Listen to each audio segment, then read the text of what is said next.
Hi friends, welcome to deets by TJ channel. ఈరోజు వీడియోలో ఎంతో ఫేమస్ అయిన కుక్కర్ పులావ్ ఎలా తయారు చేసుకోవచ్చో చూసేద్దాం.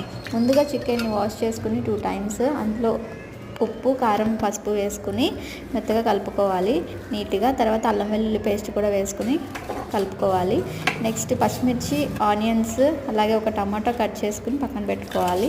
ఆ తర్వాత స్టవ్ ఆన్ చేసుకుని బాండి పెట్టి ఆయిల్ అండ్ కొద్దిగా నెయ్యి కూడా వేసుకుని పలావ్ దినుసులు అందులో వేసుకోవాలి. నెక్స్ట్ కట్ చేసుకున్న పచ్చిమిర్చి, ఆనియన్స్ అందులో వేసుకుని కొద్దిగా ఉప్పు వేసుకుని ఫ్రై చేసుకోవాలి. ఈలోపు బియ్యాన్ని మనం కడిగి పక్కన పెట్టుకోవాలి.